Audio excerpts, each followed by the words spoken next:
Hello, Trenton Thunder fans, and welcome to another presentation of Thursday Night Thunder, presented by Horizon Blue Cross Blue Shield of New Jersey.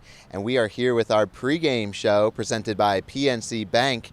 Tonight, we will feature a rebroadcast of the 1998 Boston Red Sox against Trenton Thunder here at Arm & Hammer Park.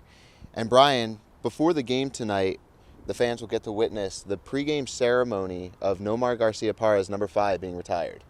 Yeah, cool moment here in Trenton Thunder history as Nomar Garciaparra's number 5 gets brought up to the rafters. And Garciaparra played 125 games for the Trenton Thunder in 1995, just the second season of existence, and the first year as the Boston Red Sox affiliate. So an exciting moment here for Trenton Thunder fans back in 1998, seeing that number 5 head up to the rafters. Yeah, this game originally played on May 27th, 1998, and the pregame show will be brought to us by Tom McCarthy, obviously now Phillies play-by-play announcer, but former Trenton Thunder assistant general manager as well, radio broadcaster. The radio booth is named in Tom's honor. So an exciting things for the fans tonight to witness, one of the historic moments here at Arm & Hammer Park. And this game in 1998 was the first time a Major League Baseball team played in the state of New Jersey since 1957. Tonight's pitching matchup will be Jin-Ho Cho of the Boston Red Sox, a Trenton Thunder alumni, going up against Paxton Crawford of the Trenton Thunder, two guys that got a sniff of the big leagues but were mostly minor leaguers. But great excitement to be brought to you here tonight on Thursday Night Thunder, presented by Horizon Blue Cross Blue Shield of New Jersey. And thank you for joining the pregame show brought to us by PNC Bank. Enjoy Thursday Night Thunder right after this.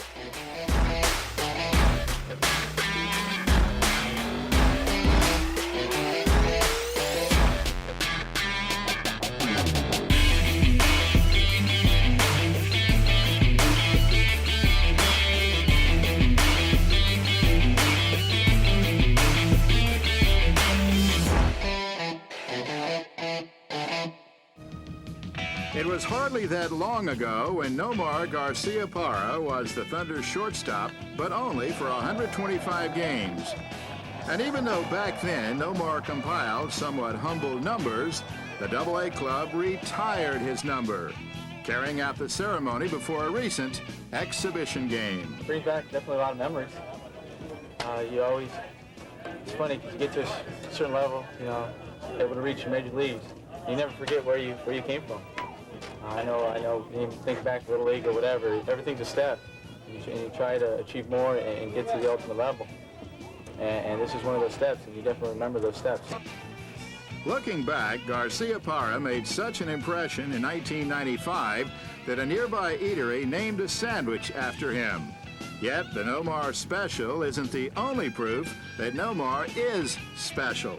Nomar's a great player. He's a good man, first and foremost. He's a good human being, and he's a great talent, and I'm sure he has a good relationship with the fans out here. He came here and played well. He was in AAA and played well. He's done a great job in the big leagues, and I'm sure these people are proud of him, too. I saw Nomar when he played here. I wouldn't miss this for anything. The kids relate to number 5 as much as Nomar relates to the kids. I think for the game of baseball, it's nice to get fans out there, and if they can relate to a certain number, to a certain individual out there on the ball team, it's great for the game itself, and I think that's what makes it exciting. It's bringing back the love of the game to the fans, to the little ones, the kids especially. I love the kids and stuff, they're great, and that means a lot to me. Nomar is a very special player, not only in Boston, but here in Trenton, and we want to show that we appreciate his talents on the field as well as off the field. He did a lot for us in the community. Notwithstanding his presence on the field is really rivaled by no one who's ever been in a Thunder uniform. And we just want to say thank you. Please help us welcome Nomar Garciaparra. Then came time for only the second former Trenton Thunder player to have his number retired. It means so much that my family can experience this with me. That means an awful lot that they can be here. And I think it just shows the kind of class that the Trenton organization has, you the fans have, that really appreciate the family, the love of this game as much as we do. And thank you very much. Chances are it won't be the last time Nomar's number 5 is put to rest.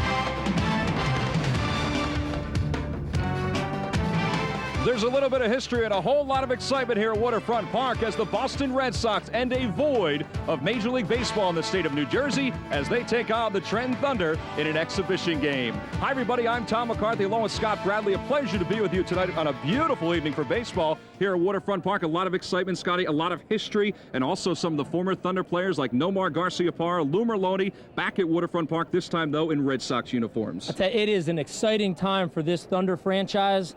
Not only do we get to have the Red Sox here, but in just a short period of time, 6 former Thunder players are going to be in Red Sox uniform tonight. And last week, Trot Nixon was also in a Red Sox uniform. He has since been sent down to AAA Pawtucket. Besides the infielders and the outfielders we talked about, there are the pitchers, Brian Rose, Ron Mayhay, and even Brett Saberhagen had 2 starts last year for the Thunder. Well, Brett Saberhagen making those 2 rehab starts. Ron Mayhay just getting called up the other day. Had a good outing against the Yankees his first time out. Well, so far the pitchers for the Red Sox, former Thunder pitchers, have done a great job for them. And don't forget the prospects that are wearing Thunder uniforms right now, including Joe DiPastino, their starting catcher. He's been swinging the bat very well lately, and obviously his defense has been tremendous the entire year. Well, DiPastino had a chance to catch every day, and you can see that he throws out 60% of the base runners. He's got a combination of a good, strong arm, and he's a good offensive player with a chance to hit some home runs. And he's pulling the baseball for home runs as well. And don't forget David Gibraltar, the Thunder first baseman. He won't be in the home run hitting contest today, but this is a guy whose consistency has really been fantastic over the last couple of years. 86 RBIs, which was a Thunder record last season. Well, he had a good season last year, a little streaky. Dave Gallagher has worked with him this year on really trying to stay focused, and the consistency is the key to getting him to the big leagues. 111 RBIs for David Gibraltar over the last couple of years in the Thunder uniform. It's going to be a great night for baseball. The Thunder and the Boston Red Sox. It's Thunder baseball right here on CN8.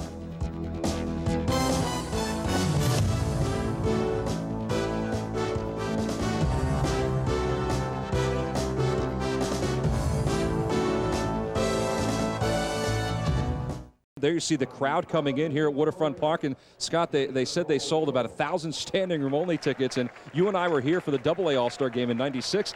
I think it's going to be even packed more than it was then. Had the excitement around Trenton the last week and a half or so. The request for tickets, the excitement that is built up. 6 o'clock start here. There are going to be people arriving at this game for quite some time now. I agree with you, and they're going to try to get as many people as possible along the concourse as they look to enjoy this exhibition game. Again, the Red Sox will head to Yankee Stadium for a series against the New York Yankees this weekend, and that's a big series because of how successful the Yankees were against Boston this past weekend, taking 2 of 3, and the Red Sox are in a little bit of a slide, and a lot has to do with the injuries that they've been presented with. Exactly right, Tom, and I think that's why this game really becomes a big game for the Red Sox in the sense that Nomar is going to play. He's going to play 5 or 6 innings. He's going to get a few at-bats, and if he does well, he might be activated for this series with the Yanks. You know, I get excited when I see down on the field some of the superstars that are in these Red Sox uniforms, including Dennis Eckersley. How about that? You can tell by the hair right there that that's the Eck, and as soon as he goes into the windup, that hair starts flapping in the breeze. Tell you, some kind of relief pitcher right there. A lot of these players, Scotty, you see Pedro Martinez, the National League Cy Young Award winner last year. A lot of these players, it's obviously their only time that the fans in Trenton will get a chance to see them. And, you know, I know that it's tough to give up that day off, but I'm sure that they're enjoying the festivities that are going on here at the ballpark. Well, everybody's enjoying the day, and you can even tell when you wake up in the morning and look at the local newspapers, and the Trentonian had this headlines. Bonkers for Boston. And a lot of people who are Yankee fans in this area and Met fans in this area, they have actually grown to really enjoy the Boston Red Sox. And it was announced today that the Thunder will continue their player development contract with Boston. In fact, it will last at least another 2 years beyond this season. Have you ever played in one of these exhibition games? You know, I have played in these type of exhibition games, both as a minor leaguer playing against the big league teams and also as a big leaguer playing against the minor leagues. And here is tonight's national anthem performed by John Popper of Blues Traveler.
Well, that is John Popper, a blues traveler, playing the national anthem on his harmonica. And Scott, I can't remember seeing anybody as talented as John Popper is on the harmonica. He's actually back off the disabled list. He had a hip operation this past offseason, and he's getting ready for his new summer tour for his album Straight On Till Morning. And that's a great treat for the fans here. It is another local celebrity from Princeton High School. And I'll tell you what a talented artist he is, and it's great to see the celebrities come out for this ball game today. You know, one player told me that the best part of this exhibition game is the fact that they get to interact with these Red Sox players and get a chance to not only pick their brain, but just be part of their atmosphere. And Pedro Martinez is actually not pitching tonight, so he figures, well, why not help out with the camera work tonight?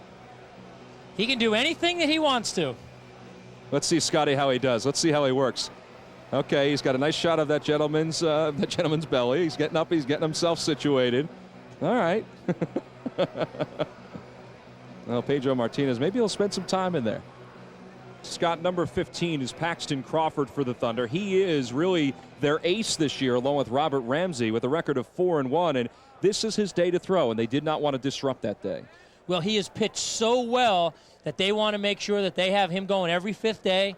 They thought that him pitching here against the Red Sox was as important that he stay in that rotation as opposed to backing him off and having him pitch up in Norwich. Well, so far this year, he has had a great start. In fact, his last outing was an outstanding one, and you know, he'll get a chance to pitch again when the Thunder return home next week and take on the Reading Phillies. But this is as exciting as it gets for somebody like Paxton Crawford as he starts off against Nomar Garciaparra. And we're underway here at Waterfront Park, and the first pitch is fouled away, and the count is no balls and one strike. And I guess as we look at the clock, we're about, about 17 minutes or so later than we're scheduled to be. There you see Crawford's numbers, a very impressive ERA in 44 2/3 innings.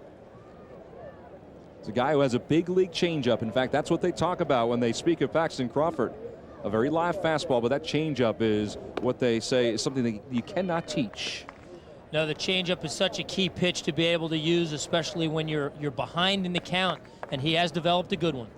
Nomar on the disabled list with that sore right shoulder as the count is 2 balls and 1 strike to the Red Sox shortstop. I don't think that you'll see the Thunder pitchers work inside quite as much against the Red Sox hitters as they normally would. Garciaparra fouls this one away right side, and the count is even 2 balls and 2 strikes.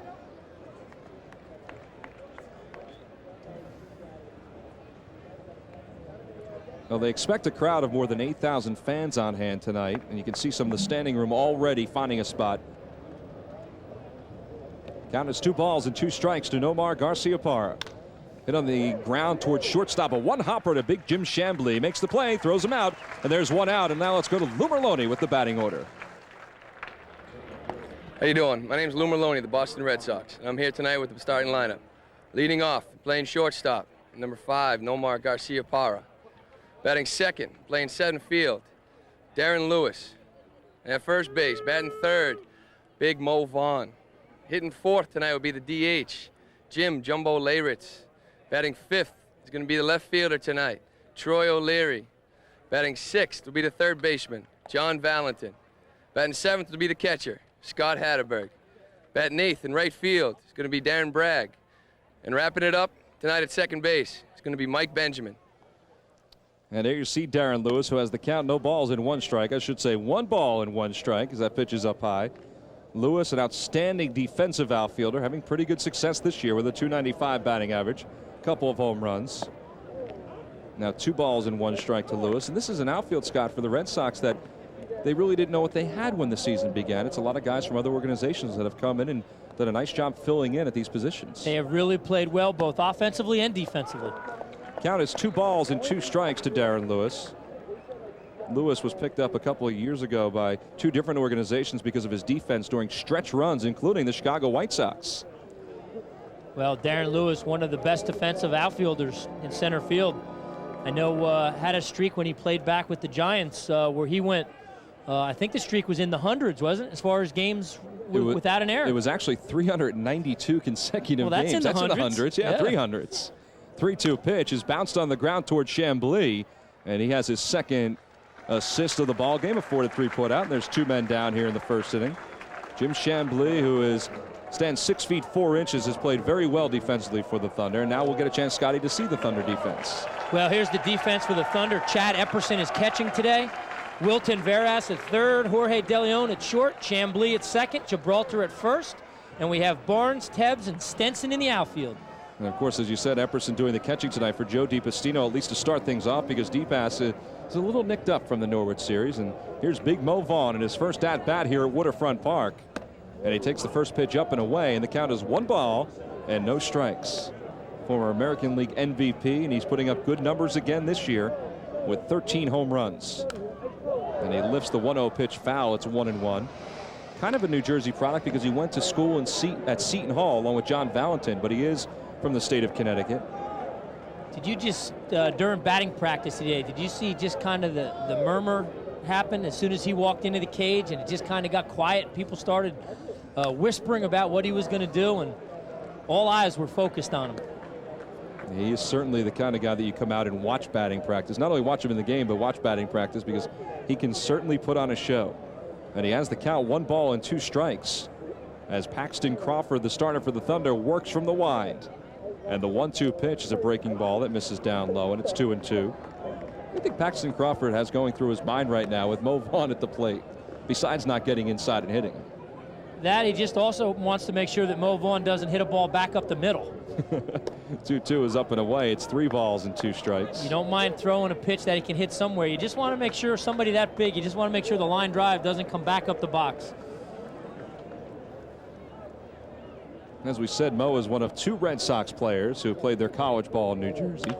And again bounced on the ground towards second. Jim Chambly makes all 3 assists in the first inning. A 1-2-3 inning for Paxton Crawford. Great changeup to end the top of the first as Vaughn goes down, and he'll take the field for the first time. We've played a half an inning here at Waterfront Park. Your score, Red Sox 0, the Thunder coming to bat.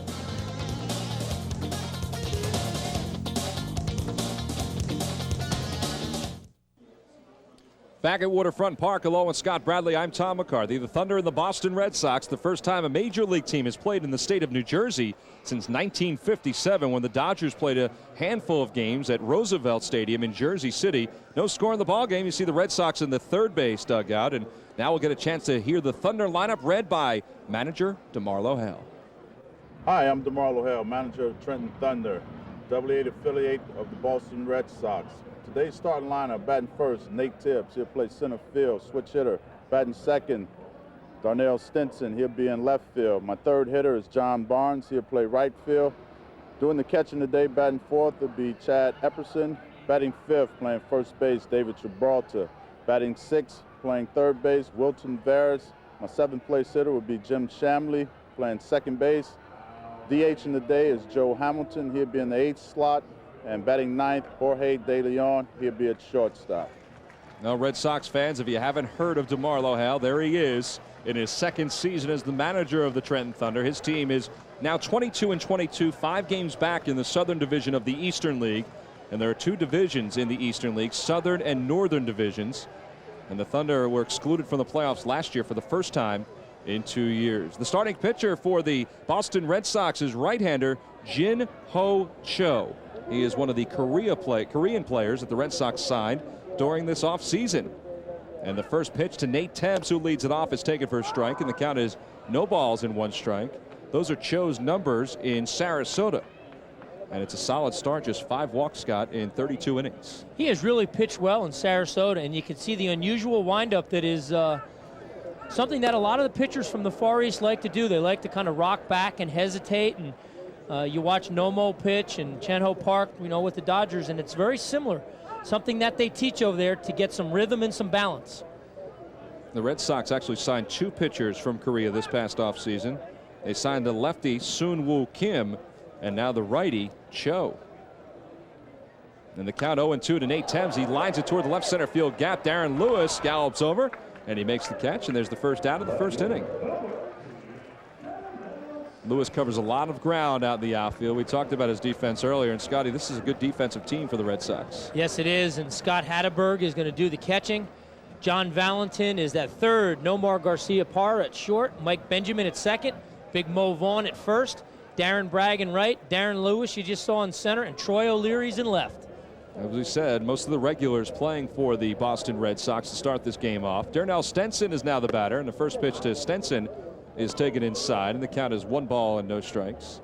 Stenson is the Eastern League's, well, one of their home run leaders with 10. He's actually second behind Fernando Seagadal of the Harrisburg Senators. Harrisburg is the AA affiliate of the Expos, and this one is lined right back up the middle, a base hit, and it's the first base hit of the ball game for either team. Darnell Stenson just has a great swing. We talk about his power, but what you like to see is when a hitter gets the ball out over the plate. Good hitters hit a lot of balls back up the middle, and Stenson just smoked that pitch right back up the box. See the home plate umpire, John Bennett. He gets the calls behind the dish. Matt Hollowell over at first base. Troy Blades is at second base for tonight's crew. He is the crew chief of this 4-man crew, and there's Mike DeCello, who's over at third base. 4-man crew tonight. John Barnes now stands in. Barnes swings and misses the first offering from Cho, and the count is 0-1. Cho has that slow delivery we just talked about where he rocks back and the ball gets out of his hand and it surprises the hitters. You can see that fastball right there. He threw it right by Barnes. That delay, which we see a lot of times from the Asian players. Here's the 0-1 pitch. It's looped toward the middle. That's going to drop in for a base hit. So Stenson will move up to second base. Barnes is on with a single. 2 straight base hits for the Thunder. And runners on first and second. John Barnes is a good hitter. He's got a chance. He hits some balls out of the ballpark.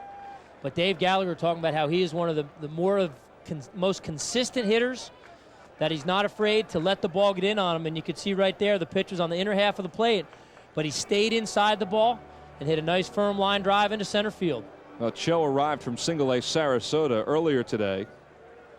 And there's actually 5 different players who came up from Florida to play in this exhibition game.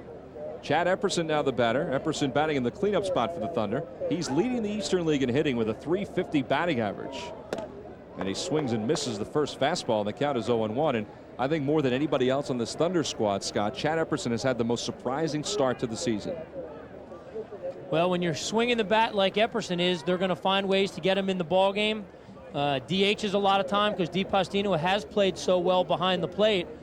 But a situation here where it's not a league game, DeMarlo Hale has a chance to give DiPastino a night off, give Epperson a chance to play. Now Epperson, who has had 2 game-winning home runs already this year for the Thunder, came out of obscurity really because he was signed by the Red Sox as a free agent because he lived in Fort Myers. And that's where the Red Sox spring training site is.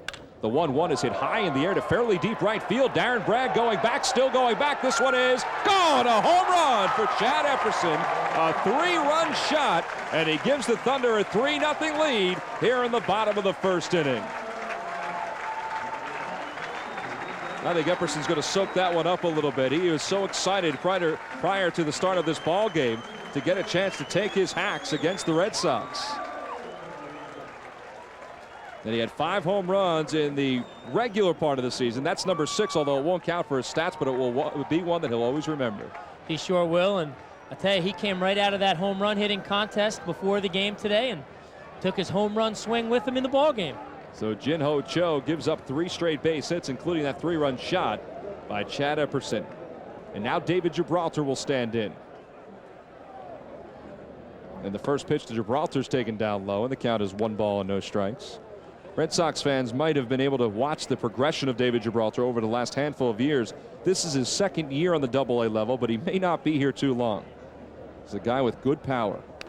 As he fouls the next pitch back, it's 1-1. And Scott, you and I always talk about consistency with David Gibraltar, and I think he's established that consistency this year. He has 25 RBIs. Couple that with 86 from a year ago. It's been a very good start to the year for him. Well, he's a very productive hitter with the men on base. He has a tendency sometimes when there's nobody on to try to do a little bit too much. He's a little fast with his front side, at times susceptible to some of the off-speed pitches, but he's got a lot of tools. Well, he flies out to Darren Bragg, the right fielder, for the 2nd out of this first inning. And we saw Chad Epperson's home run earlier in this inning, a 3-run shot, and just a sweet stroke, and here it is. Just a classic left-handed swing. The ball's in the middle of the plate. See the ball headed out towards the scoreboard, and Darren Bragg can just look up and take a look. And Chad Epperson, as he touches home plate, a big smile on his face. And now we turn to Wilton Veras, the Thunder third baseman. Takes the first pitch for a strike, and Wilton will not take a lot of pitches. In fact, he walked last night for only the 4th time this year against the Norwich Navigators. Count is no balls and 1 strike to Wilton Veras. And he pops this one up foul to the right side, now to play, so it's 0-2. Wilton Veras just 20 years old. In fact, they felt that they may have pushed him along a little too fast to the AA level, but they had to do it out of necessity. And also you can see from the stats right there, hitting .256 early in the season. I think he's handled himself very well. And I'll tell you, he's a strong kid and just going to get bigger and stronger. As you mentioned, only 20 years old. He's got a chance to find himself in the big leagues as an impact player. Well, the one reason why they moved him along is because they wanted to move Cole Liniak along, and he's up on the AAA level. Cole spent just half a year here in Trenton in 1997. Wilton's played a very solid third base. 2 strikes on the board. The pitch from Joe is in the dirt, so it's 1 ball and 2 strikes.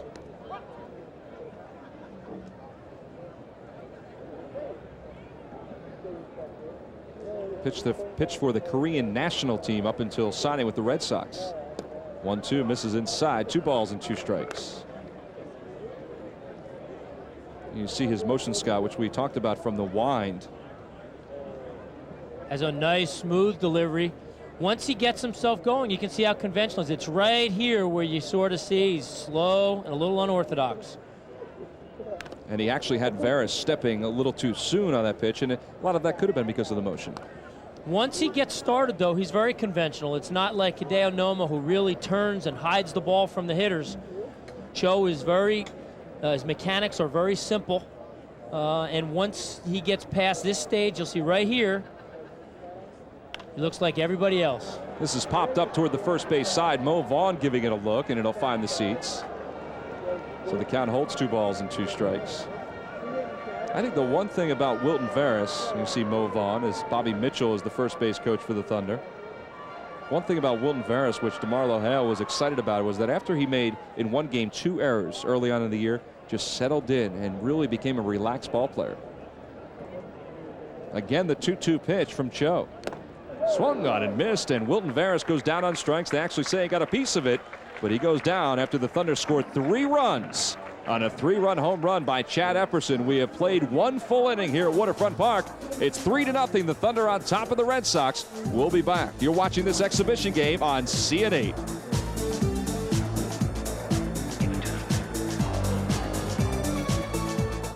Just a beautiful night as the sun sets along the Delaware River in South Trenton, about 50 miles from Philadelphia and about 90 miles from New York City. As Jim Larritz leads it off for the Red Sox here in the top of the second, and he fouls the first pitch away. Count is no balls and 1 strike. Not surprised to see a lot of the Red Sox hitters going up, attacking the first pitch. It's traditional in these type games that the hitters are not up there taking, and they're not looking at any pitches. In fact, I think you get fined if you draw a walk. Well, Larritz has always been known as a free swinger, so it doesn't take too much out of his book as it's bounced toward the middle. Diving is DeLeon. He can't get it. And that'll be a base hit, the first hit of the ball game for the Red Sox. And they have a runner on first to start things off here in the second inning. There's Jorge DeLeon, just called up from Single A, Michigan, one of 2 Single A squads for the Red Sox. And with a runner on first, it brings left-handed hitting Troy O'Leary to the plate. Boy, this young man has really turned himself into an impact player over the last couple of years. And he's off to a heck of a start during the '98 season. First pitch from Crawford is hit in the air toward left center field. Tebs on his horse, so is Stenson. Stenson over there, and he makes the catch. And there's the first out of the second inning. 1 man down and a runner on first. See O'Leary, who had 12 home runs coming in. Signed a contract extension prior to the start of this season that solidified his spot with these Boston Red Sox. Well, he has just played so well, and he's just the offensive player that they need in the middle of the lineup. Here's John Valentin, who's hitting .235 with 6 home runs. He swings and fouls the first pitch off, and the count is 0-1. I believe that John and Mo's college coach, Mike Shepard from Seton Hall, is actually here tonight. Actually ran into Shep earlier today, and he was on his way down here, and he said that anytime he has a chance to see his 2 former players close by, he was going to make sure that he was here to watch and hopefully get a chance to talk to the players after the game is over. Tell you what, he has 3 very important alumni who are in the majors. Actually, when you look at it, there's a lot of Seton Hall players who are in the majors right now, but the other one of the big 3 is Craig Biggio of the Houston Astros. See John Valentin playing third base most of this year with Tim Naring out on the disabled list.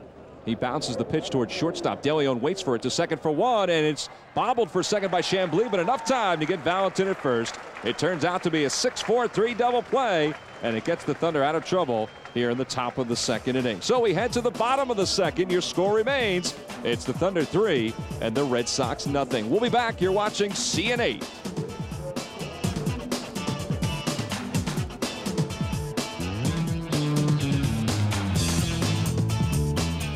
See Mo Vaughn in the Red Sox dugout. It looks like his evening is done as Mo took one hack during the course of this ball game, smiling for the camera, and he's going to turn it over to Reggie Jefferson, who's now playing first base for the Boston Red Sox, as Jim Chambly has the count, no balls and 2 strikes. Chambly, who had a couple home runs last night. There you see Jefferson, and as we spin toward the opposite side of the diamond, Lou Merlone. 2-strike pitch to Chambly, bounce toward the middle. Garciaparra ranges behind the bag, off balance throw in time to get Jefferson, or excuse me, to get Jim Chambly. A 6-3 put out. Reggie Jefferson made the grab. So 1 out here in the bottom of the second inning. Nomar looks pretty good to me. Let's activate him for this Yankee series. This is a play that we saw hundreds of times when he was here in Trenton. And I'll tell you, it is good to see that. This is a difficult play. Watch this ball. It's right back up the middle. Look at this range. Almost in second base position right here. Watch his play from a different angle. Watch how quickly he gets it, and off balance and a strong throw. That's a play that's routine for Nomar, but that would draw a standing ovation in some parks around the country. Well, I would have to say that shoulder looks like it's healed quite nicely over the last couple of weeks. See Nomar Garciaparra, National or American League Rookie of the Year last year. Here's the 0-1 pitch to Joe Hamilton, the DH. It's no balls and 2 strikes. Joe, who is one of the regular outfielders for the Thunder. See, he has struggled to start off this season, the DH, with 3 home runs and 8 RBIs. Still trying to get his average up to the 200 mark. Here's the 0-2 pitch. On the outside corner, called strike 3, and that's the second strikeout for Joe in this ball game. And he has settled in during the second inning. Hey, Scotty, there's old friend Lou Merlone, who's over at third base now for the Red Sox, in there for John Valentin. As Valentin played the first inning defensively and also got his swing in for tonight's ball game. And the crowd is going to go crazy when Lou Merlone actually takes his first hacks tonight here at Waterfront Park. First pitch to Jorge De Leon is swung on and foul tipped, and the count is 0-1. What a great story, though, isn't it? Lou Merlone walks into Fenway Park, and his first at-bat in Fenway Park, he hits a 3-run home run. The emotion that he had going around the bases was really something that consumed everybody that was at the ballpark. De Leon skies this one toward right. Darren Bragg puts it away, and the Thunder go down 1-2-3 here in the second inning. So we have completed the first 2. The Thunder with a 3-run home run by Chad Epperson in the first. That's the scoring so far. We'll be back.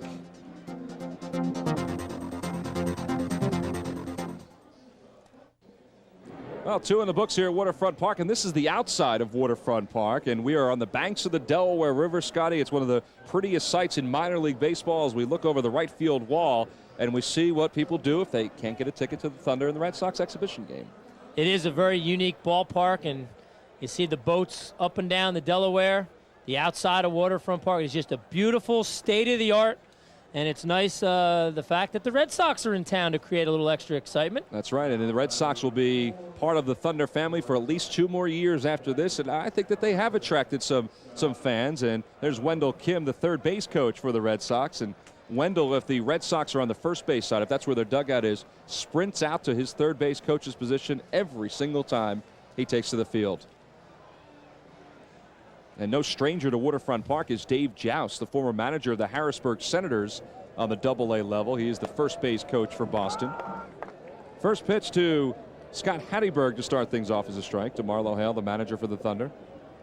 Hatteberg off to a good start again. 5 home runs, 12 RBIs. Sharing time behind the plate with Jason Varitek. Not a guy who came out of nowhere, but a guy who the Red Sox really brought up through their system.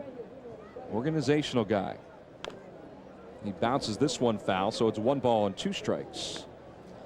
Scott Hatteberg, one of those guys, like you mentioned, that the Red Sox pushed up through the system.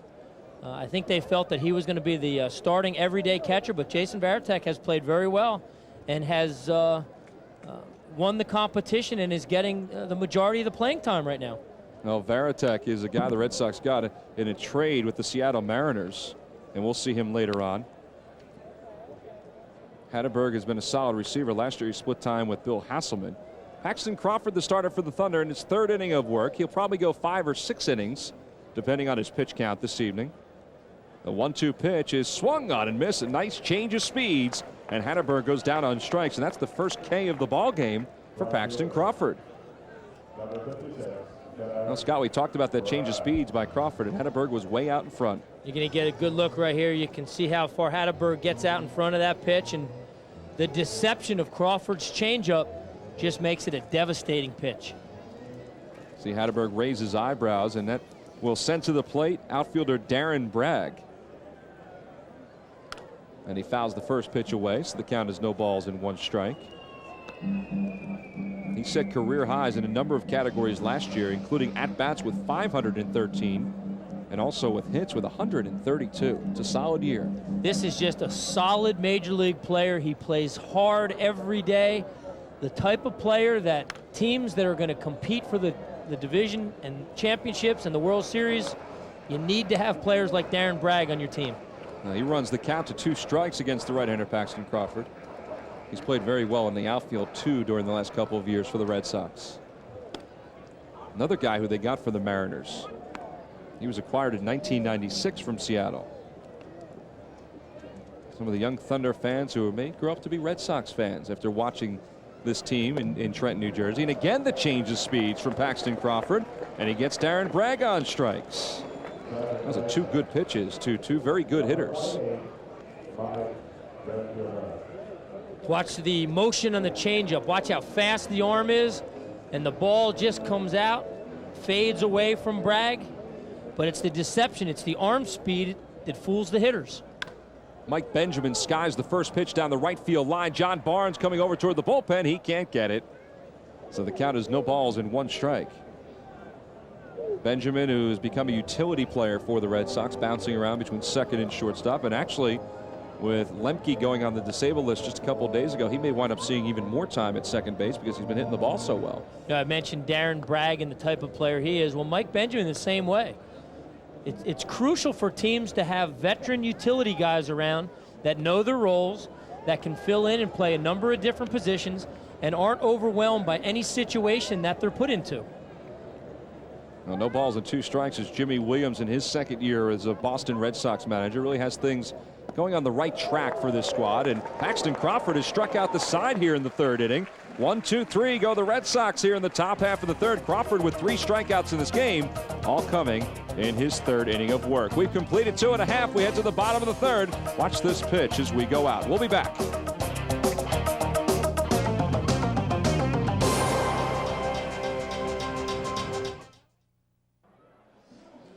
Well, the great thing about this early start, it's a 6:05 start, that this youngster can take a nap and still be up, Scotty, before the end of the ballgame. Do you think so? Well, I'm sure you better wake him up because otherwise he's going to be up until 1 or 2 o'clock this morning. Yeah, that's a heck of a time to take a nap as we head to the bottom of the 3rd inning. The Thunder lead it 3-0 thanks to a 3-run home run by Chad Epperson. See some Seton Hall fans there. And this crowd getting a chance to see their Thunder squad take on the Red Sox. And then, of course, they'll be back again next week, next Monday. Red Sox will head to Yankee Stadium tomorrow to start a series with the Yankees. First pitch to Nate Tebbs is fouled back, and the count is 0-1. Nate is 0 for 1 in the ballgame. Flied out to center field his only time up. I know the Red Sox are excited to get back at the Yankees. The Yankees went in there and Red Sox beat them game 1, and all they did was get the Yankees mad, and they got hot, didn't they? Here's the 0-1 pitch to Tebbs. He skies it toward left center field, moving over. is the left fielder for the Red Sox making the grab. And that looks like it's Chaz Turney making the catch. And now that'll bring up Darnell Stenson. And boy, he has had a great start to his double-A career.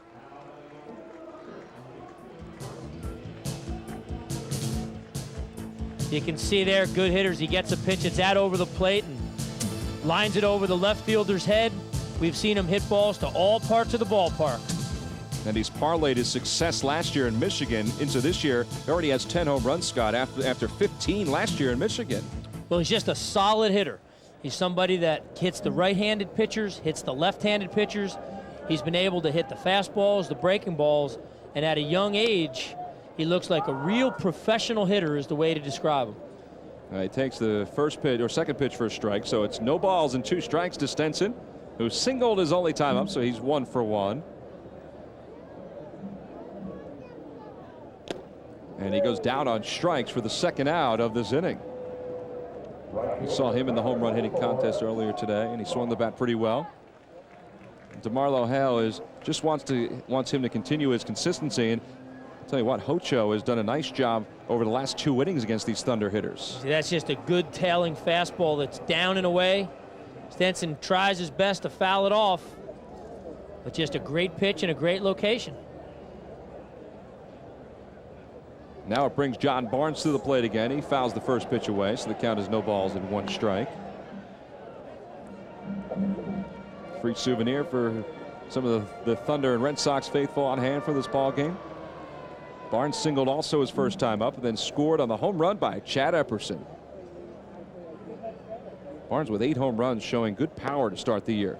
And Cho with a great breaking ball.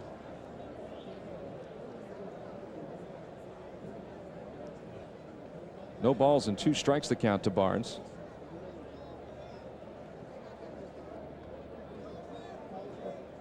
Here's the 2-strike pitch to Barnes. Misses down low. It's 1 ball and 2 strikes.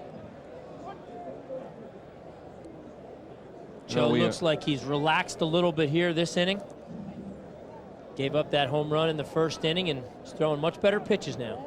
See Nomar Garciaparra at shortstop, one of the Thunder alum who is playing for the Red Sox. And this is a Thunder franchise, Scott, that's been here for 5 years. This is their 5th year and their 4th year as an affiliate with the Boston Red Sox. And if you're joining us from New England, this has been a franchise that has been very successful outside the playing field, but also in the field they've been very successful. They produce guys like Lou Merloni and Nomar Garciaparra. Merloni now over at second base for the Red Sox.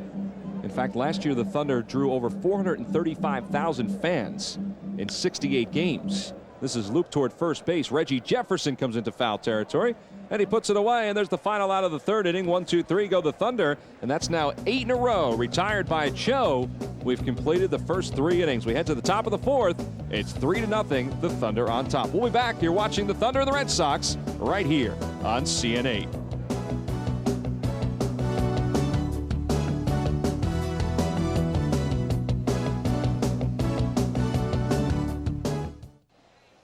Well, some of the Thunder fans, a lot of the Thunder fans are on hand tonight, getting a chance to see some of the Red Sox players who played here in Trenton. We've seen an assortment of them already so far, Scotty, but the one guy who everybody's been concentrating on is Lou Merloni and also Nomar Garciaparra, who of course had his number 5 retired tonight prior to the start of the ball game. Nobody else will wear it here for the Trenton Thunder. One of 3 numbers that has been retired, and you see Nomar in a Red Sox hat. It's been a great career so far. And you get to see him playing for the Thunder. And unlike Lou Merloni, who had a few stops here in Trenton, Nomar Garciaparra, he worked his way through the Red Sox system in a hurry. Plays like that become routine. All of a sudden, the power numbers started to shoot up. You saw here in Trenton, hit 8 home runs, 35 stolen bases. I tell you, he is just a real impact player. And I think the Red Sox are going to see him at shortstop for a long time. Well, those 35 steals at the time were a Thunder record as he pops this one down the right field line. Gibraltar and Chambly give it a look, but it goes out of play, and the count is no balls and 1 strike. Nomar has been out of the lineup for, it's got to be almost 10 days now with that sore shoulder, the sore right shoulder. And there was a point last week where he was barely making the throws over to first base. And now they see him come back stronger. Paxton Crawford's been very strong tonight for the Thunder as Garciaparra bounces the breaking ball foul behind the plate. So it's no balls and 2 strikes. Nomar, as always, he's very fidgety in the box. You can see him kick his toes, make sure that he gets his feet in the end of his spikes, fixes his batting gloves. You can see he takes a close pitch right there, but it's Nomar Garciaparra day. I was going to say, John Bennett, the home plate umpire, I don't think he was going to punch him out. Here's the 1-2 pitch. Fouls it back again. It holds 1-2. I can remember watching Carl Yastrzemski day as a kid when he retired in his last ball game, and I know that if Yaz did not swing at it, the pitch was not called a strike. And Nomar goes after one down to the strike zone, so he goes down on strikes here in the 4th inning. There's the 4th straight strikeout for Paxton Crawford. And all with the changeup, Tommy. All with the changeup. All with the changeup. He gets ahead, and watch his pitch. The arm speed is great, and look at that ball just dive out of the zone. Watch as Nomar just gets out in front, and you can see that ball dips underneath the bat. That is just a devastating pitch. Well, this is our first look at Midre Cummings in a game situation. The first pitch is outside. The count is 1-0. You know, Tom, it's a devastating pitch, that changeup, especially when you've never faced a pitcher before. And these Red Sox hitters, they have never seen Crawford, and it's just the changeup. They can't see it. They don't know what's coming, and they're having a difficult time. See, that ball is into foul territory. Stenson gave it a look at first, but now the count is 1 ball and 1 strike to Midre Cummings. Cummings has been a welcome addition to the Red Sox roster this year, hitting .263. Also has 2 game-winning home runs, dramatic game-winning home runs for Boston up at Fenway Park when they were, was it a 13-game winning streak at one point this year? 1-1 the count as right-hander Paxton Crawford deals. With a good change of speeds, it's 1-2. And for Red Sox fans who are seeing Paxton Crawford for the first time, this is a guy who's considered either number 1 or 1A as far as the starters go for the Thunder this year. This is outside, 2-2. And this is his regular day to throw, so he's out there trying to get his arm, you know, continuing to get it into pitching shape. He is taking this as serious as you can take it. Cummings does not go after the pitch down and away, so it's 3 balls and 2 strikes. See Chad Epperson doing the catching tonight. That hockey-style catcher's mask. Crawford will turn 21 years old on August 4th. And he misses outside, ball 4. So the string of 4 consecutive strikeouts is broken with a walk to Midre Cummings. And again, the pitches were fairly close, so Cummings goes down to first base. And for the first time tonight at the plate, we see Reggie Jefferson. I said before that Crawford has to keep this almost like a normal start. Jefferson came in for Mo Vaughn. And again, a guy who's found really his stroke and his career with the Red Sox. First pitch strike from Crawford. It's no balls and 1 strike. Now, people may not realize with Crawford is that he is just 20 years old. He already has 3 full years of professional baseball experience at the age of 20. And there's the changeup again. It's 0-2. We talk about the position players like Nomar Garciaparra and Lou Merloni. To me, what's even been just as impressive is the number of young pitching prospects that the Red Sox have sent through Trenton. When you look at Jeff Suppan and Carl Pavano and Brian Rose, Peter Monroe, who is in Pawtucket now. You mix in Crawford, Jay Yanako. When Dan Duquette took over with the Red Sox, he made a name for himself in Montreal by producing and developing the minor league system. And it is exactly what he has done here in Boston. And you can see now the number of players that the Red Sox system are producing and developing on their own. Well, there, Mike DeCello punches out Reggie Jefferson for the 2nd out of the 4th inning.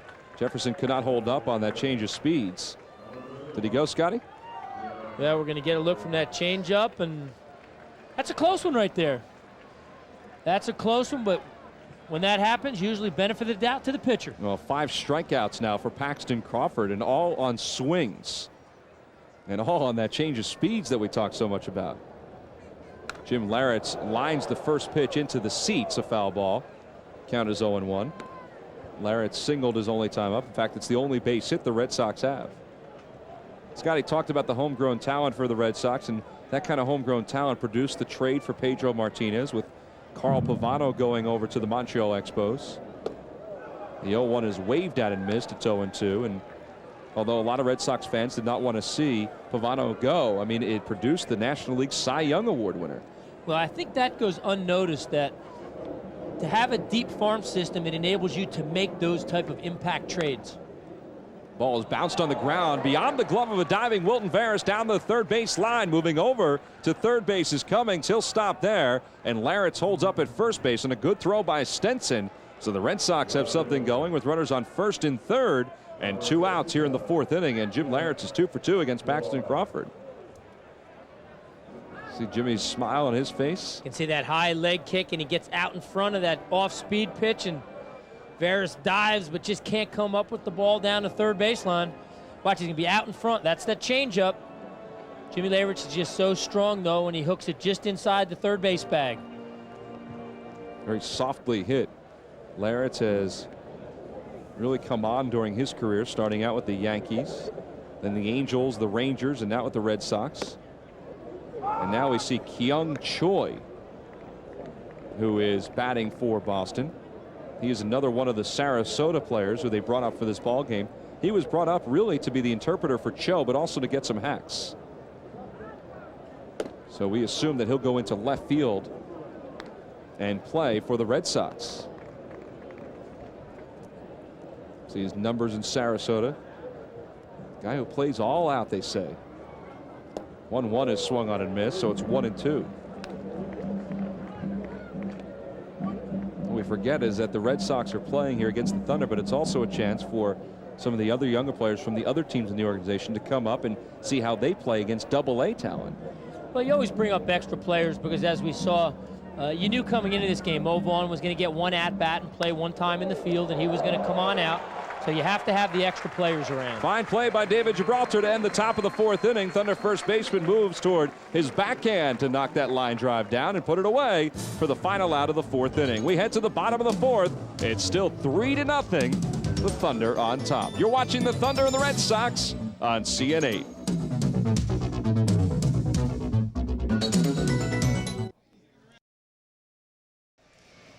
Well, we're at the midway point of this exhibition game. Thunder lead at 3-0 with a 3-run home run in the bottom of the 1st inning. And Red Sox fans, if you haven't seen him yet, that's Boomer. He's the Thunder mascot, and he just lost the Race the Mascot contest. Nomar Garciaparra will lead it off here in the top half of the 6th inning. The first pitch from Crawford is popped up outside of first base. Gibraltar will give it a look, and it'll find the seats. And Scott, I think the fans actually hope that found the seats because they'd like to see Nomar Garciaparra take some hacks up on the field. Without a doubt. One of the few times when Thunder fans are hoping that the ball gets into the crowd from an opposing hitter. Said everybody came to watch Nomar hit. Nomar Garciaparra, whose family is in town, watches the retirement of his number, and to watch him for the first time here at Waterfront Park. When he played in '95, they didn't get a chance to see him. And he rolls this one up the third base line. This could be a base hit if they don't pick it up, and they let it roll. And it rolls foul, so it's no balls and 2 strikes. Veras made the right decision. And we get a chance of Nomar trying to leg this one out, and as you see it roll up third base side, he got down the line very quickly, Scott. You can see that. Well, he can run. We know that. And as he dribbles the ball down the third base line, he would have had that ball beat easily.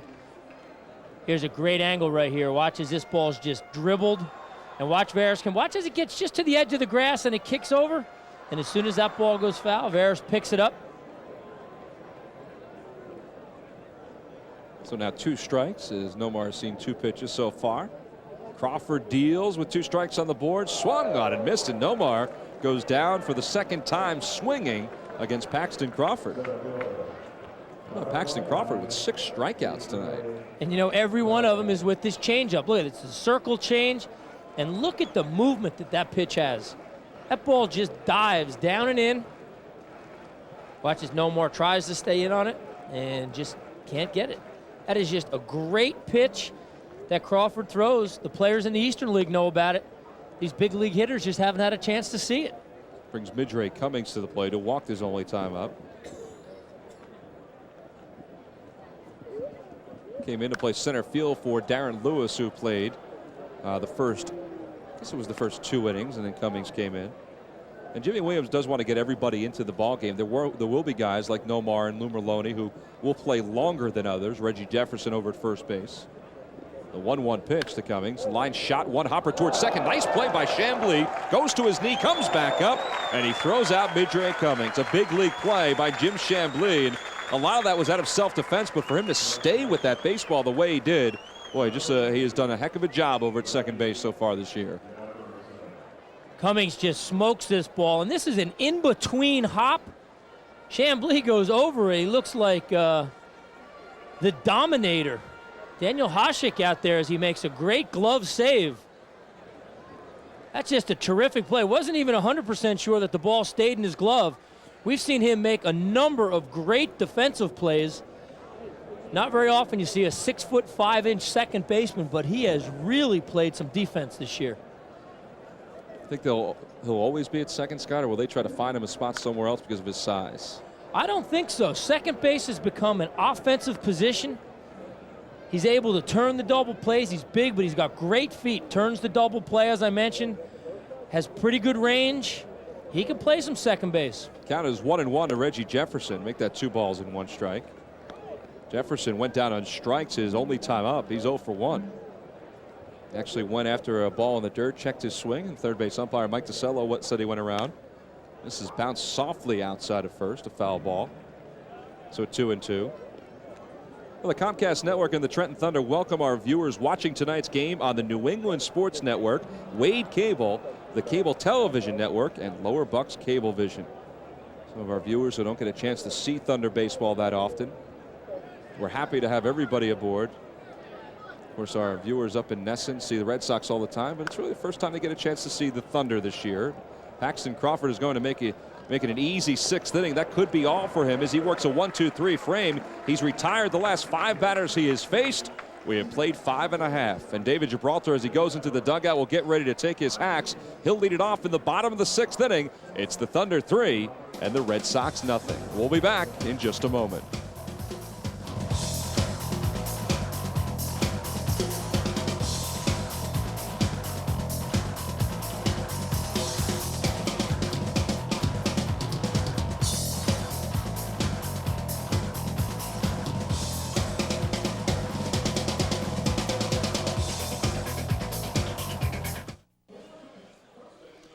Well, there you see the sun reflecting off the restaurant here at Waterfront Park as we head to the bottom of the 6th inning. As we get into the twilight hours, the fans here will be treated to fireworks after the ball game. Some of the other antics that they are treated to here at Waterfront Park in along minor league baseball is the Dizzy Bat Race. Scott, your favorite event of all time.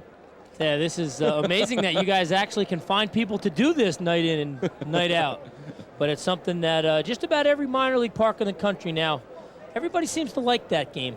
It makes everybody laugh a little bit, and it's actually one of many in-game promotions that they have here at Waterfront Park and all around minor league baseball.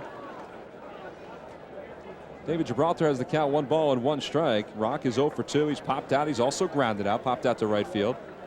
A new pitcher is Terry Hayden, left-hander from extended spring training. Takes over for Jin Cho, who goes 5 innings.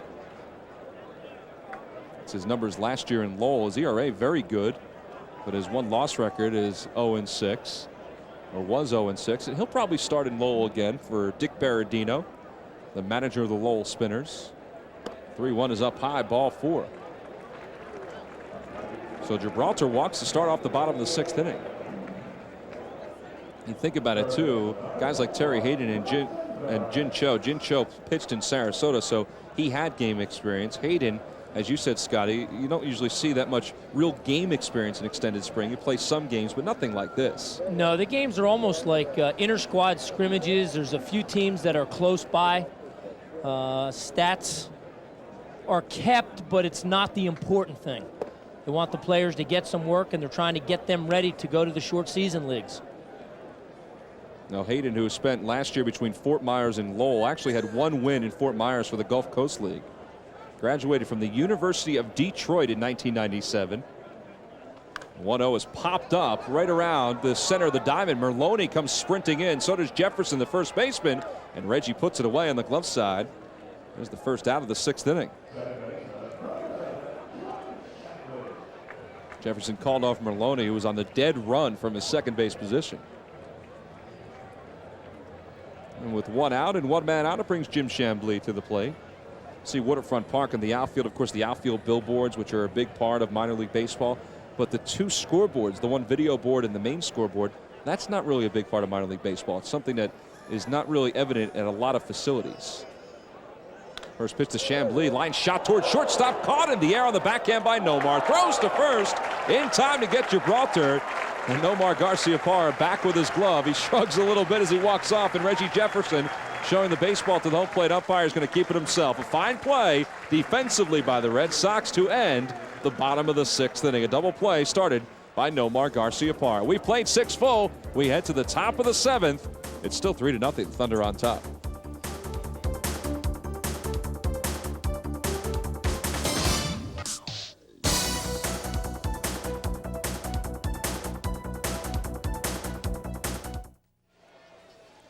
Well, as we head to the top of the 7th inning, Nomar Garciaparra in the Red Sox dugout made a heck of a play, Scott, to end the bottom of the 6th inning. And defensively, it looks like he's right on par. Tell you, the way that he made that play and threw off balance, and Jimmy Williams getting a chance talking to him and watch his play. And this is sort of his trademark now, that he's able to throw off balance and get as much on these throws. Reggie Jefferson makes a terrific play on the hop, but I think he's ready to put in the lineup this weekend. I think there might be a chance that he could go.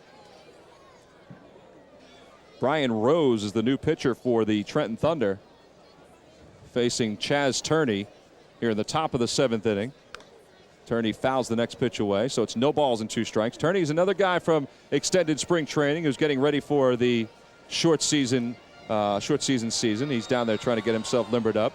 And here we see Dan Duquette, the Vice President General Manager of the Red Sox, and joining us here in CN8. Dan, thanks for joining us tonight. It's great to be here. We love Trenton, and we're glad to be here for the game. And that was the last thing that Nomar had to do, was throw on the run to be healthy to come back, and I'm glad to see him do it. You know, is it tough to gauge? I mean, you don't want to rush him along, but it looks like he's strong enough to come back and play. Is it tough to gauge? Well, we've been waiting for him to tell us that he's ready to go, and he had a little problem when he did throw sidearm, but now I think that's been resolved. That's why Jimmy Williams was so happy at the end of the inning.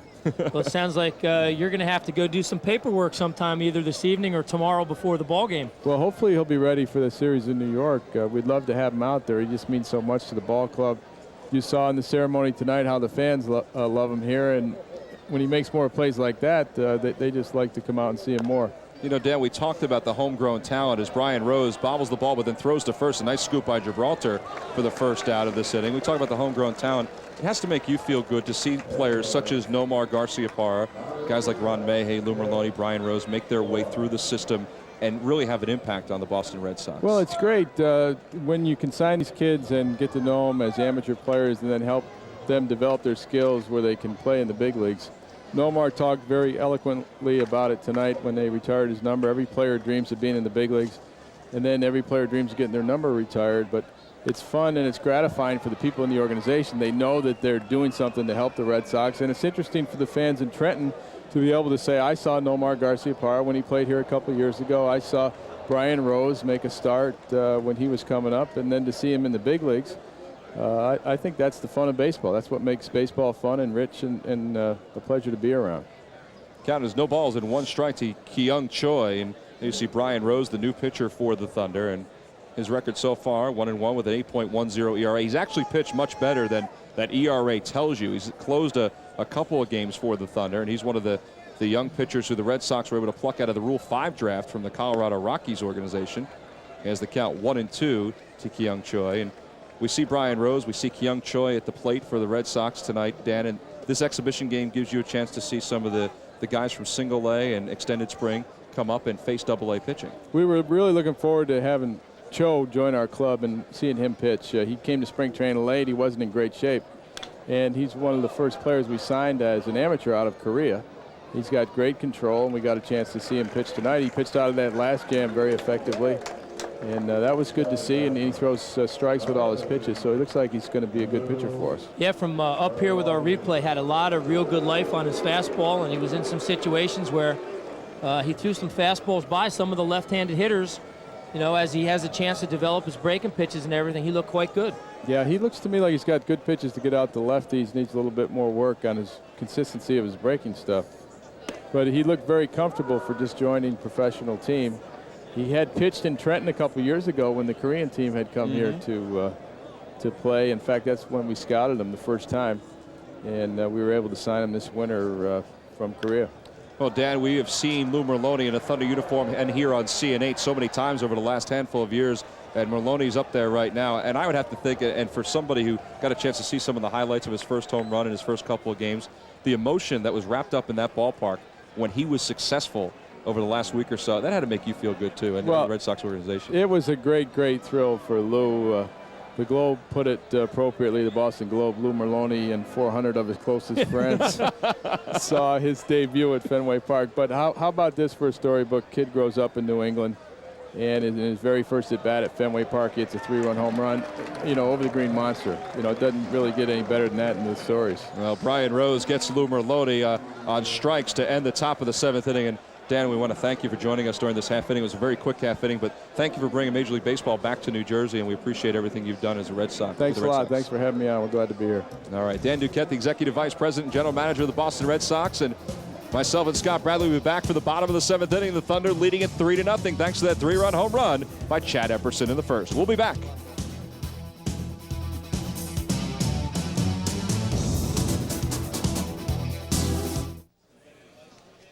Oh, as we head to the bottom of the 7th inning, it's still dinner time for a lot of the fans who are on hand tonight with a 6:05 start. And as we head to the bottom of the 7th, let's send it down to Mick Mottinghoff one more time.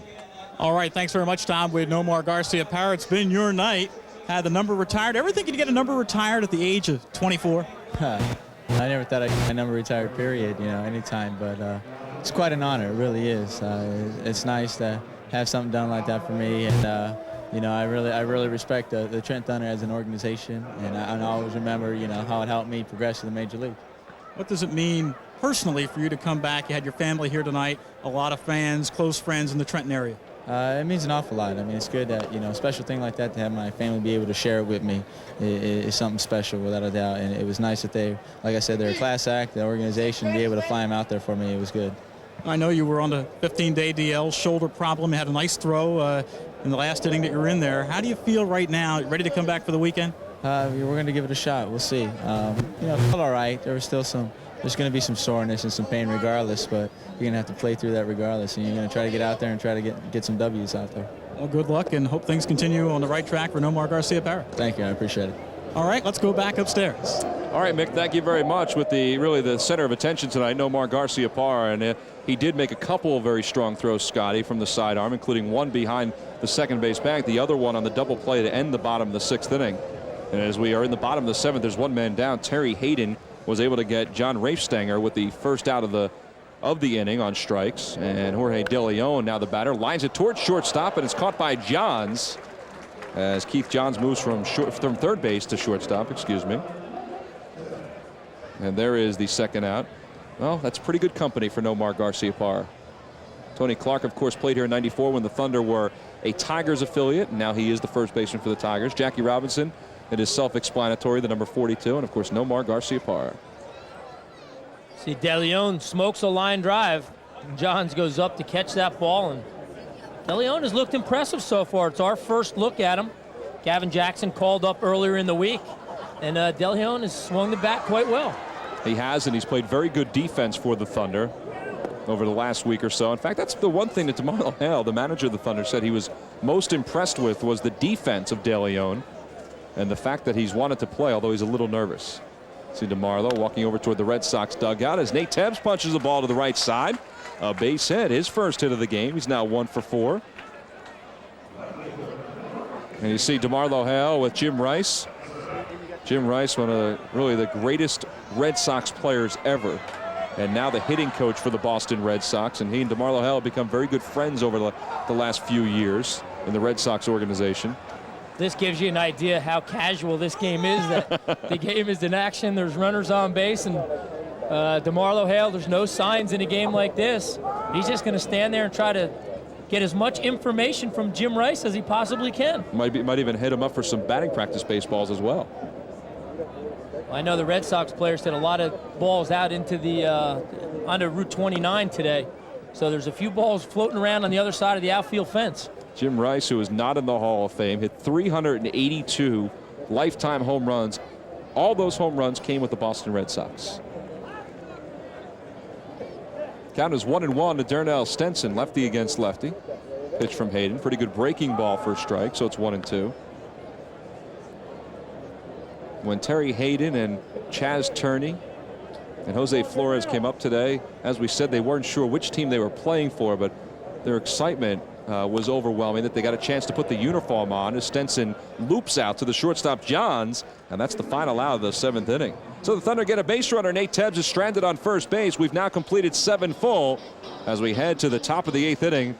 Oh boy, CNA crew is losing it a little bit with Boomer's hat, just trying to shade out the sunshine that's going down here. We head to the top of the 8th. Thunder on CN8. Well, some of the festivities which were going on here at Waterfront Park prior to the start of this ball game, not only Nomar's retirement of his number, but also a home run hitting contest, Scotty, and that's always fun for the fans to watch. It was fun, and it's interesting when you get in these contests as everybody tries to hit every ball out of the ballpark. Not as many of them go out as you would think. No, we were surprised, actually. Chad Epperson hit 2 out, and Midgery Cummings hit 1 that was close to going out, and then hit this one that actually went over the wall. And there's Epperson's second shot, so he actually led the charge. The team of Chad Epperson and Jim Larritz with 2 home runs. Epperson hit both. The Thunder donated $2,000 to their favorite charity as Lou Merlone hit his only 1 out in his last round, his 3rd inning. Well, Lou came through in the clutch because if he didn't hit a home run in that home run hitting contest, you know those Red Sox players would have been all over him. Well, Jason Varitek taking his first hacks of the evening here at the top of the 8th, and he has the count 1 ball and 1 strike. Brian Rose in his 2nd inning of relief for Paxton Crawford, who went 6 strong innings, allowed 3 base hits. Varitek, who was originally taken by the Seattle Mariners and traded to the Red Sox last year. Count is 1-2. Spent most of last year, in fact all of last year until the end in AAA, and made the Red Sox out of spring training this year. And the Red Sox got rid of Bill Hasselman to make room for Jason Varitek. Well, Jason Varitek, everybody in this area is well aware of the situation with J.D. Drew and Scott Boros. Well, Varitek was in that same type of a situation a few years ago, signed as a senior without a whole lot of bargaining power and ended up missing almost an entire season with the Mariners, and it really put him behind. Just now catching up, his career is just now taking off the way everybody expected would happen a few years ago. 2-2 pitch, swung on and missed as Brian Rose brought him up the ladder, and Varitek could not catch up. Second strikeout for Rose, and it's the first out of this 8th inning. The fastball that Brian Rose is going to throw up the ladder here. Varitek takes a big, aggressive swing, but you can see he's just behind the good fastball by Rose. That brings Jose Flores to the plate with 1 out here in the top of the 8th inning. The only runs in this ball game came in the 1st inning on a 3-run home run by Chad Epperson. And the first pitch from Rose to Flores is fouled back. The count is 0-1. There's Epperson behind the plate for the Thunder, and he has caught the whole game. Joe DiPastino, who was in the home run hitting contest, was nicked up a little bit this past week in Norwich and here at Waterfront Park, so they probably will give him the entire night off. 0-1 is swung on and missed. The count is 0-2. Well, with Scott Bradley and Mick Monninghoff, I'm Tom McCarthy. We are on CN8, the Thunder and the Red Sox. Also up in the New England area on NESN, the New England Sports Network. Glad to be with you tonight as Flores has his first base hit here at Waterfront Park. It's a single to right field, and he's aboard with 1 man down. Dave Joust, the first base coach. As we mentioned before, back in the 2nd inning, Dave Joust is the former manager of the Harrisburg Senators, the AA affiliate of the Expos, and he's a guy who came over to the Red Sox because Dan Duquette actually had him in Montreal as one of his skippers. Joust, as you mentioned, with that Harrisburg team, had a lot of success. Sure did. Turned a lot of players into the big leagues. In fact, if you look at a lot of the players who were part of the Montreal Expos before they were dealt away, like Larry Walker and Cliff Floyd and guys of that nature, he actually was their manager at one point during their careers through the system. Johns lines it to right field, a base hit. Barnes takes it on 1 hop. Flores will stop at second. And the Red Sox have a rally going here in the top of the 8th inning. So with 1 out, runners on first and second. So Brian Rose rubs up the baseball. Nomar Garciaparra will be the hitter, and he is now the DH, taken out of the ball game and put into the DH role. Another one of those maneuverabilities. Special rules allowed. In fact, there aren't really any rules in this game. I think both teams could pretty much do whatever they please, and just a great situation. You know, Nomar made a few throws from the field, but now they get him an extra at-bat. Well, he has struck out twice already tonight, also grounded out to second base. So he's 0 for 3. There's his routine with the batting gloves, touching the helmet. And he'll knock the spikes down a couple of times with his toes in the batter's box. It's become a very noteworthy routine for him. Bounces onto the ground towards shortstop. Could be 2. DeLeon to second for 1. Back over to first. A 6-4-3 double play. And the Red Sox are retired here in the 8th inning. And that is the final time the Thunder fans will get a chance to see Nomar Garciaparra tonight here at Waterfront Park, unless he gets up again in the 9th inning as we go to the bottom of the 8th. Your score, the Thunder 3 and the Red Sox nothing. We'll be back. You're watching the Thunder on CN8.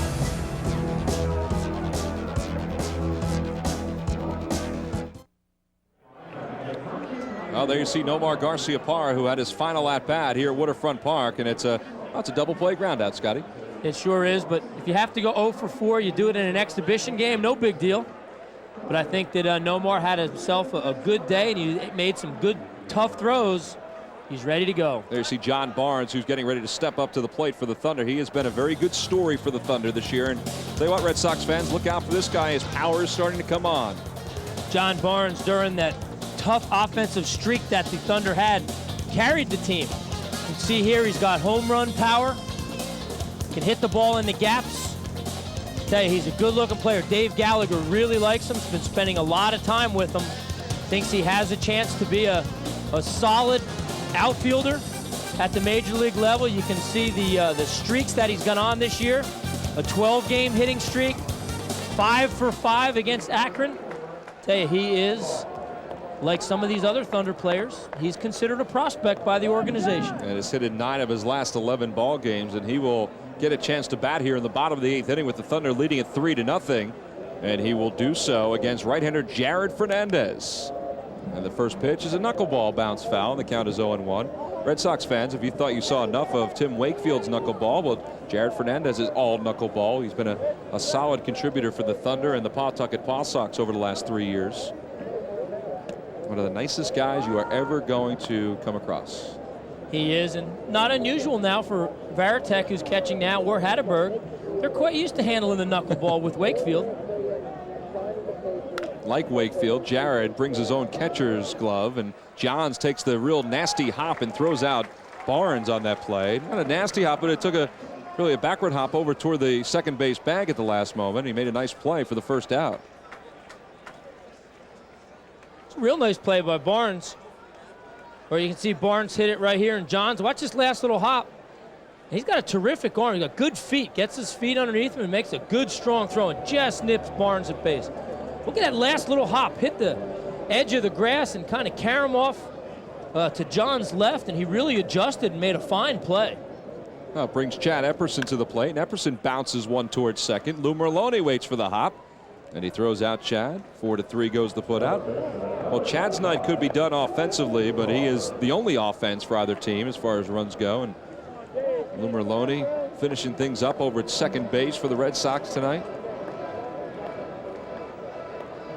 It's funny, he came from a household filled with Red Sox fans, and he was a Yankee fan. See Jared's numbers here at Waterfront Park. He actually has that one save. It came in a 3-inning relief performance. David Gibraltar swings through the first knuckleball. Jared's going to take some ribbing in the clubhouse tonight when he goes back in, working this 8th inning against his own team. The 0-1. Bounced on the ground toward the hole at shortstop. On the backhand, Johns has it. Long throw into the Thunder dugout. And Gibraltar will actually get second base. Johns came in from behind. Turney dove for the baseball, but he couldn't come up with it. So that'll go down as a base hit for David Gibraltar. And an error charge to the shortstop, Johns. Gibraltar hits this ball in the hole. Watch as he kind of plants his foot, kind of slips out from underneath him just a little bit. And you can see that ball just is launched into the dugout. Watch his back foot. Watch as he gets ready. Just kind of gives out on him. And that's the reason for the bad throw. And with the runner on second base, Wilton Vargas will be the batter. So Gibraltar gets second base because of the throw from Johns. It went into the dugout. So David is 1 for 3. Vargas has the count even 1-1. You know, the Thunder players watch this knuckleball every so often from Jared Fernandez, but when they get a chance to finally face it, it's actually a tough pitch to hit. I think they know how tough it is to hit. But as you mentioned, they'll kind of joke around with each other after the game. This is popped up to fairly deep left center field. Moving over is Midre Cummings, and he puts it away, and there's the final out of the 8th inning. So the Thunder go down here in the 8th. They get a base hit. They leave one. We head to the top of the 9th. Last licks for the Boston Red Sox. They trail it 3-0. You're watching the Thunder and the Red Sox right here on CN8.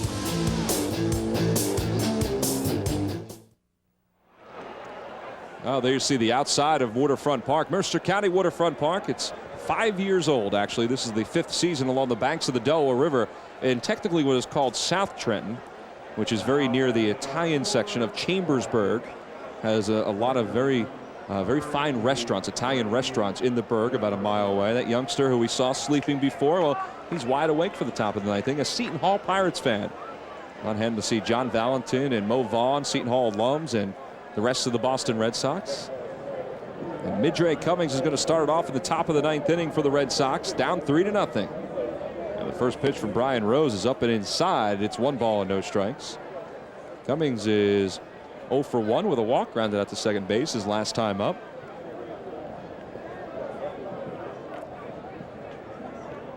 One 0 pitch, and on the ground toward the hole at shortstop. De Leon's not going to get this one. That's the second time that Cummings has been aboard, so it's the first time with a base hit. Now, it's been a fun night so far with this exhibition game. The first time, Scotty, since 1957 Major League Baseball's returned to New Jersey. See, Cummings just lets this fastball get back on him and hits the ball hard in the hole.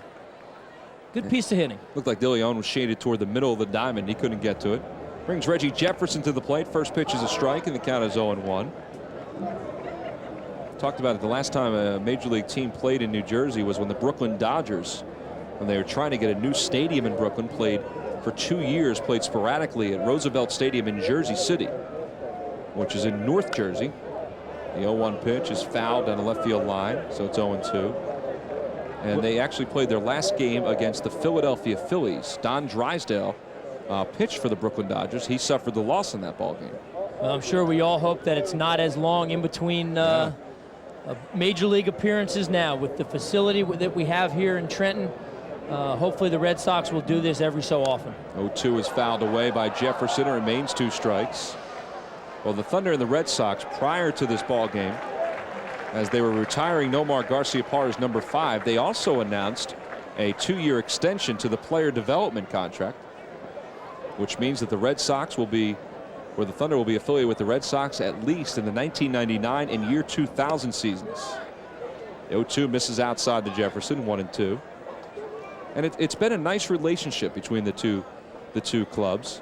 Although this is Yankee, Mets, and Phillies territory, well, the Red Sox have been a nice addition to this area.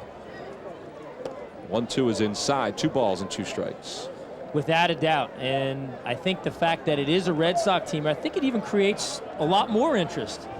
I think it gives the fans a lot of extra reasons to come out to Waterfront Park, and then also the fact that you have Norwich, the Yankee AA team, Binghamton, the Mets AAA team in the same league, really creates some interesting ball games. In fact, the Thunder will head to Norwich, Connecticut. The Marlowe Hale squad will hop on the bus at about 11 o'clock tonight. Head back to Norwich, Connecticut. Take on the Navigators in 1 game, and then to Portland, Maine. If you're a Red Sox fan, if you want to see the Thunder this weekend, they're up in Portland, Maine, taking on the Sea Dogs. 2-2 is inside to Jefferson, 3 balls and 2 strikes. Well, I know talking to some of the Thunder players before the game, they weren't real excited about the Mike Piazza trade because they have to go up and see Ed Yarnell again. I mean, they talk about a Thunder killer. Well, Yarnell, who pitched this past Sunday for the Sea Dogs, It was his first day in a Florida Marlins affiliate uniform after being traded from the Mets to the Marlins, along with Preston Wilson and a guy by the name of Jeff Getz for Mike Piazza. And if I saw in the transactions, right, I think Yarnell was called up to AAA now, wasn't he? If he wasn't, then he was supposed to be sometime in the next couple of days. That's why he is scheduled to start, but if he goes up, and he probably will. Line drive toward left center field. Stenson, and he misjudges the ball as it slices away from him, and it goes all the way to the wall. Cummings is being waved in from third base. He's going to score, and Jefferson is on second. And that's going to wind up being, I would think, an RBI double for Reggie Jefferson in a very strange way. And Scott, that was some major league slice on a line drive to Darnell Stenson. Reggie Jefferson just scalded that pitch. He hit that ball a ton. Darnell Stenson wasn't exactly sure which way it was going to go. Now puts a runner on second, one run across the plate. Some dramatics here in the top of the ninth inning. Red Sox now at 7 base hits. And the first pitch to Chaz Turney is lined toward the middle, a base hit. Jefferson is going to be held at third base as Tebbs' throw comes into Gibraltar. So the Red Sox with runners on first and third and still nobody out. You mentioned it earlier, Tom. I think these Red Sox hitters want to make sure that Lou Merloni and then Nomar Garciaparra each get a chance to hit again this inning. Wendell Kim joined over to the third base side by Reggie Jefferson.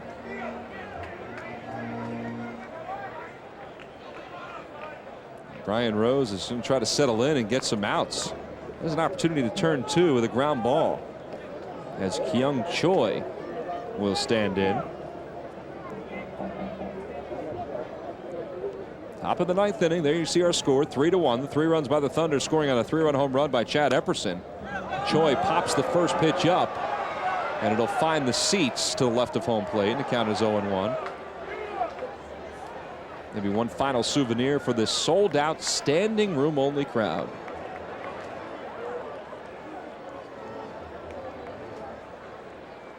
That guy wait for the ball to stop before he picked it up. He's holding it up like he caught it, and he probably bounced off about 6 other people's hands and was on the ground, and he picked it up. Kyung Choi wearing number 67. The 0-1 pitch. This is inside, 1 ball and 1 strike.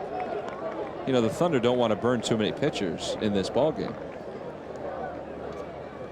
Well, these games, as we mentioned, have special rules. You see the attendance right there, 8,602. Breaking the record from the AA All-Star game a few years ago. Kyung Choi lines it toward the gap in right center field. Jefferson will score. Going to third base is Turney. He'll be there. Diving into second is Choi, and he's there with an RBI double. So now it's a 1-run ball game. Kyung Choi comes up with a big base hit. And Lou Merloni will step up. Watch this swing. Nice swing. That is just a great swing by Choi, and he hits this ball hard up the gap in right center field. Watch as he hustles into second base right here. He knows he's got to get on his horse, and the head first slide, he just beats the throw. So now Merloni stands in with nobody out, and he lifts one into right center field. Barnes moving back, tagging at third base is going to be Turney, and he's going to wind up scoring. The throw will come into third base. Here's the slide, and the throw is not in time, and we are tied up at 3 apiece on the sacrifice fly by Lou Merloni. And Choi goes over to third base, so the go-ahead run for the Red Sox is on third.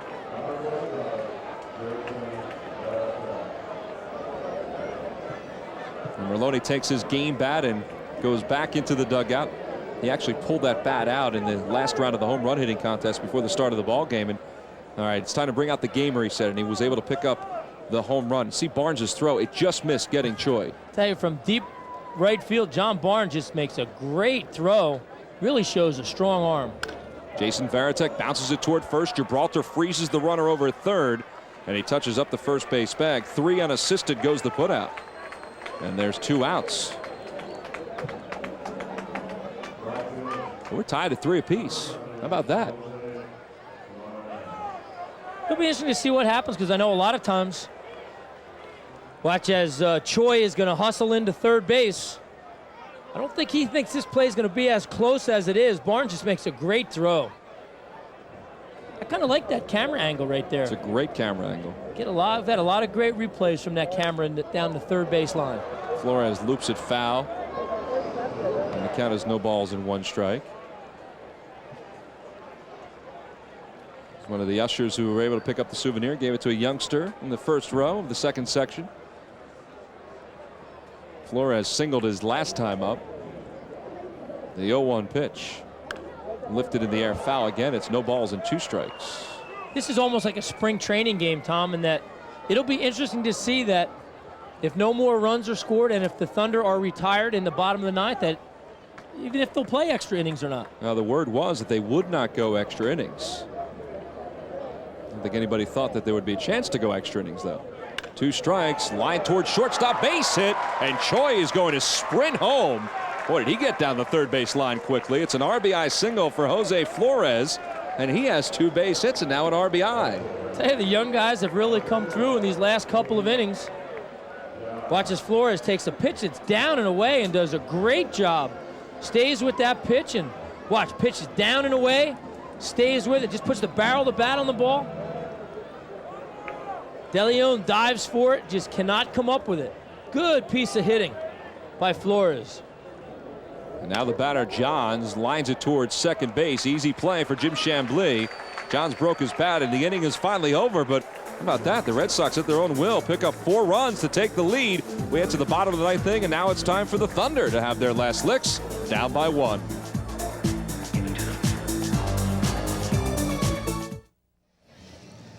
Oh, we head to the bottom of the 9th inning, and the Thunder, down by 1 run, will try to get back in this game. Let's throw it down to Mick Moninghoff, who's down in the dugout with Wendell Kim, the third base coach for the Red Sox. All right, thanks very much, Tom. Boston Red Sox uniform, 24 years in the Giants organization, wasn't it, sir? Yes, it was. 24 years with the Giants as a minor league player, as a minor league manager, and then a big league coach. So now the swing to Boston, how things change. Everybody always talks the difference, National League, American League. Any major difference besides the DH? Well, a lot of difference. You got a DH in the American League. You say about the age. I don't know the difference about the ages there. A lot of the guys can play ball, can hit in this league real well, along with the National League. Final question. What's it going to take maybe in this weekend series coming up, Boston against the Yankees, for maybe the Red Sox to turn the corner and gain some ground? Hopefully we can.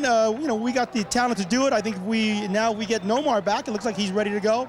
That makes a big thing. Our pitchers are rested a little bit, with a day off like this. You never know in a big series. Wendell, thanks for joining us. Let's go back upstairs. All right, Mick, thank you very much once again with Wendell Kim, the third base coach for the Red Sox. And Jim Chambly is going to lead it off here in the bottom of the 9th inning. And Jared Fernandez, who right now is on the winning side, Scott, of this 4-3 Red Sox lead. It was almost at will that the young kids turned it on and scored 4 runs for Boston. All of a sudden, these young guys came up and decided that they were going to show these Red Sox guys what they're capable of doing. His Turney fielding it cleanly, throws over to first in time to get Chambly. So 1 man down here in the 9th inning. Turney, who will head back to Fort Myers after this game, makes a nice play here. It's just a nice routine hop, gets his feet set and fires the ball across the infield. He may one day be in a Thunder uniform in the near future. First pitch to Rafe Stanger is taken outside. The count is 1 ball and no strikes. Jared Fernandez looking for bragging rights in that clubhouse. Rafe Stanger pops it up right side into shallow right field. Coming on is Flores, and he's going to call off Lou Merloni, put it away, and there's the second out of the inning. So Thunder now down to their final out of this game. And Jorge De Leon will step up to the plate. Flores had the single that gave the Red Sox the lead in the top half of the 9th inning. De Leon in the game is 1 for 3. Singled his second time to the plate. He's also lined out and popped out to right. Jared looking for that final out here in the bottom of the 9th inning to earn the victory. And he gets De Leon to wave at the first pitch, and the count is 0-1.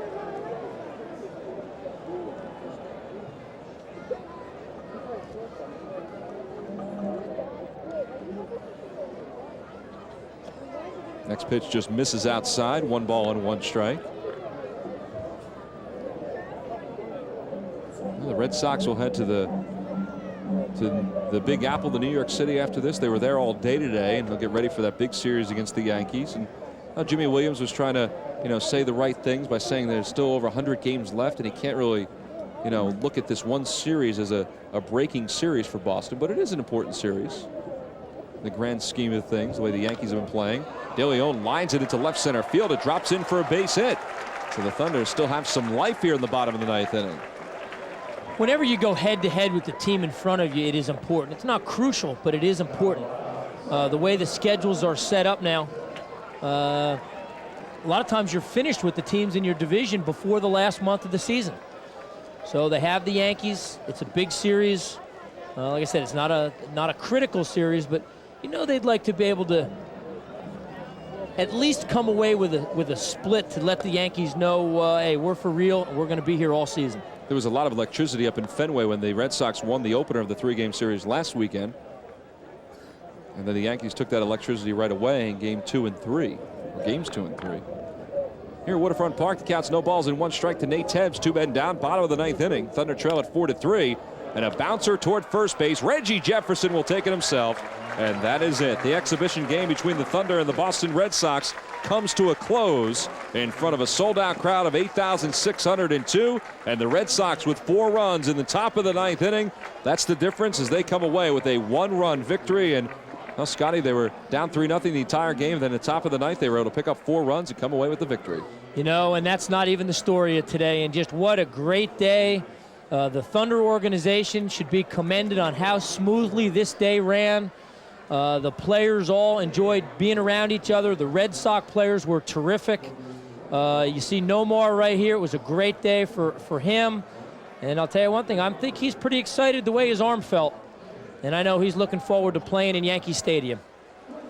You see Nomar congratulating his teammates as they head back to the dugout. And our next telecast on CN8 will be June 1st as the Thunder will take on the Reading Phillies. Scott and I will be back again. Scott Bradley and I will be back again for that one as the Thunder regular season will resume tomorrow. It's been a great night here at Waterfront Park. To all of our fans who have been watching us in the Delaware Valley and also up in New England, your final score, the Red Sox 4 and the Thunder 3. Major League Baseball makes its return to the Garden State after 41 years. For Scott Bradley, Mick Monninghoff, and our entire crew, I'm Tom McCarthy. Have a good night, everybody. You've been watching the Thunder right here on CN8.